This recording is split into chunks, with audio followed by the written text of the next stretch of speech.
जय श्री कृष्णा। राधे राधे।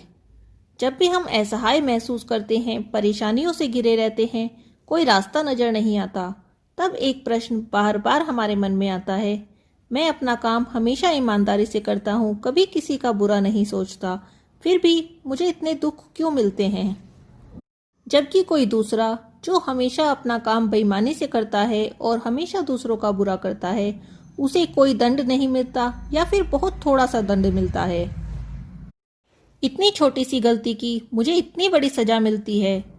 ऐसे में कुछ लोग ये भी सोचने लगते हैं कि भगवान होते ही नहीं हैं, और यदि मुझे अपने कर्मों का दंड भोगना ही है तो भगवान की पूजा करने का क्या फायदा। चलिए इसको हम एक कहानी से समझते हैं। एक राजा बड़ा धर्मात्मा, न्यायकारी और भगवान का भक्त था। उसने ठाकुर जी का एक मंदिर बनवाया और एक ब्राह्मण को उसका पुजारी नियुक्त कर दिया। वह ब्राह्मण भी बहुत ही सदाचारी, धर्मात्मा और संतोषी था। उसने राजा से कभी कोई याचना नहीं की। राजा भी उसके स्वभाव से बहुत प्रसन्न था। उसे राज्य के मंदिर में पूजा करते हुए 20 साल बीत गए। उसने कभी भी राजा से किसी प्रकार का कोई प्रश्न नहीं किया।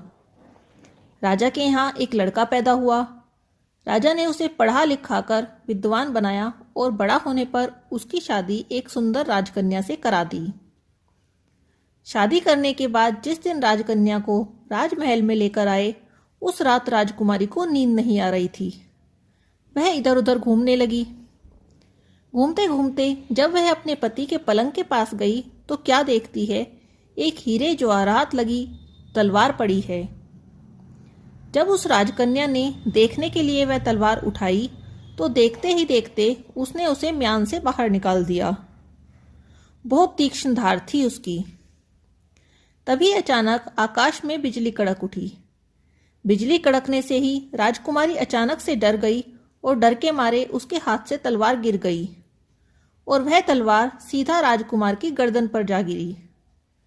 तलवार के गिरने से राजकुमार का सिर कट गया और वह मर गया। राजकन्या पति के मरने का बहुत शोक करने लगी।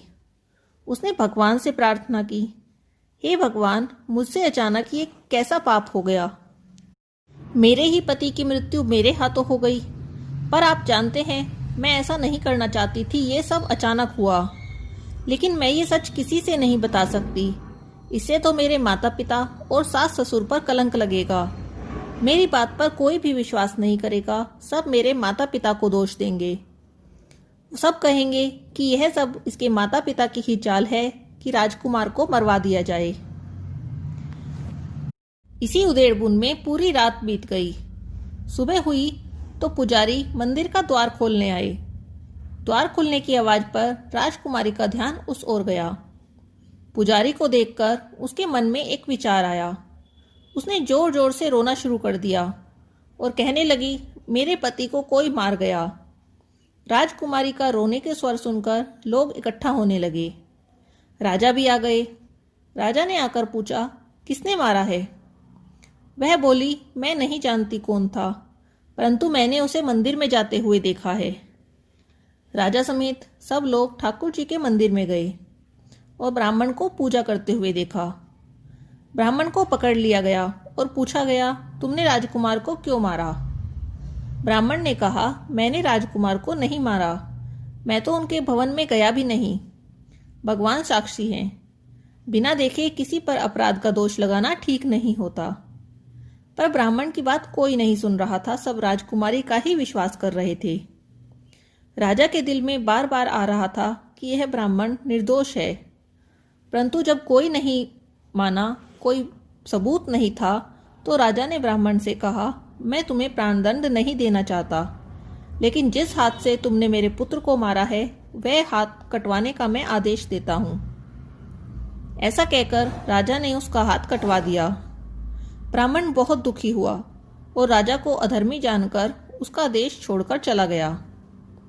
वह किसी ऐसे व्यक्ति को ढूंढने लगा जो विद्वान हो, ज्योतिषी हो, और जिससे वह पूछ सके कि बिना किसी अपराध के मेरा हाथ क्यों काटा गया। किसी ने उसे बताया कि काशी में एक विद्वान ज्योतिष रहते हैं। पूछते पूछते ब्राह्मण ज्योतिष के घर पहुंच गया। ज्योतिषी जी कहीं बाहर गए हुए थे। ब्राह्मण ने उनकी धर्मपत्नी से पूछा, माता जी, आपके पति ज्योतिषी जी महाराज कहाँ गए हैं? वह स्त्री बोली, मुझे नहीं पता नासपीटा कहाँ गया है, सारा दिन गलियों में खाक छानता फिरता है। उनकी पत्नी के मुंह से ऐसे अयोग्य वचन सुनकर ब्राह्मण हैरान रह गए और मन ही मन कहने लगे, मैं तो अपना हाथ कटने का कारण पूछने आया था, परंतु लगता है अब इनका हाल पहले पूछना पड़ेगा। इतने में ज्योतिषी जी आ गए। घर में प्रवेश करते ही ब्राह्मणी ने बहुत दुर्वचन कहकर उनका अपमान किया, परंतु ज्योतिषी जी ने कुछ नहीं कहा। वे अपनी गद्दी पर जा बैठे। ब्राह्मण को देखकर ज्योतिषी ने उनसे कहा, कहिए ब्राह्मण महाराज, कैसे आना हुआ? ब्राह्मण बोले, आया तो था अपने बारे में पूछने के लिए, परंतु अब आप पहले अपना हाल बताइए। आपकी पत्नी आपका इतना अपमान क्यों करती है? मुझसे नहीं सुना गया, आप कैसे सुन लेते हैं? इसका क्या कारण है? ज्योतिषी जी बोले, यह मेरी स्त्री नहीं, मेरा कर्म है। दुनिया में जितने भी संबंध हैं, भाई, पुत्र, पुत्री, पत्नी, शिष्य, गुरु, पिता, सब अपने कर्म हैं। यह भी स्त्री नहीं, मेरा किया हुआ कर्म ही है, और जब तक नहीं भोगूंगा यह कटेगा नहीं।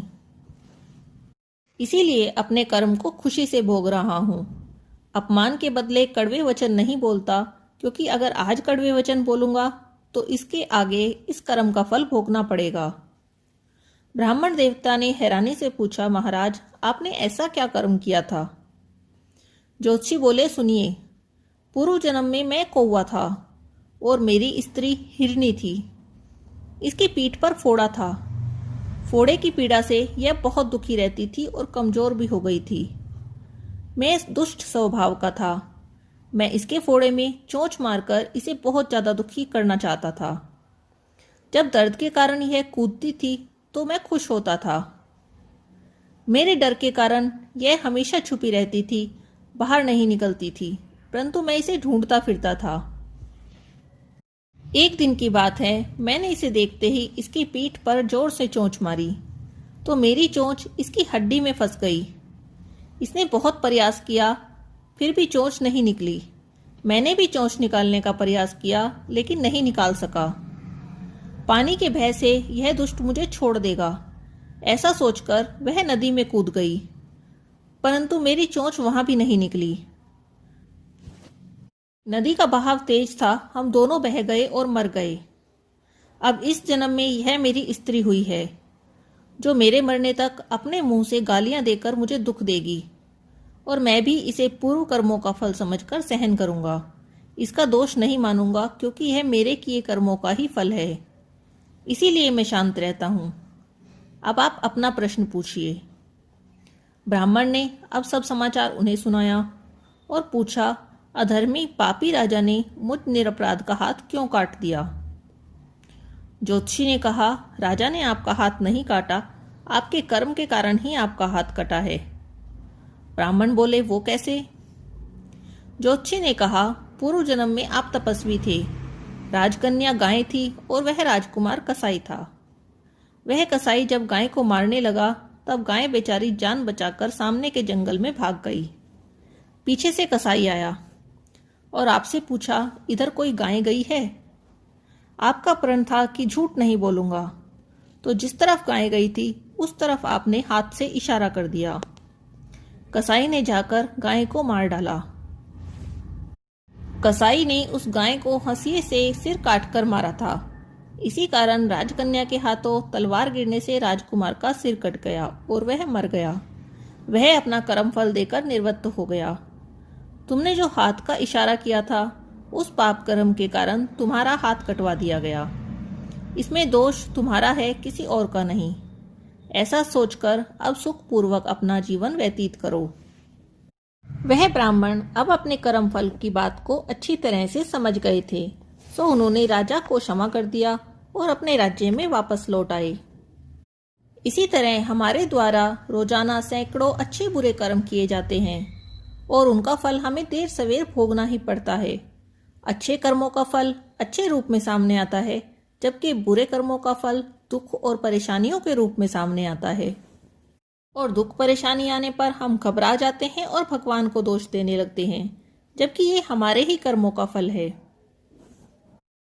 आज की वीडियो में बस इतना ही। जल्दी ही दोबारा मिलेंगे, तब तक जुड़े रहिए डेली मोटिवेशन विद शिवानी के साथ। हरे कृष्णा, राधे राधे।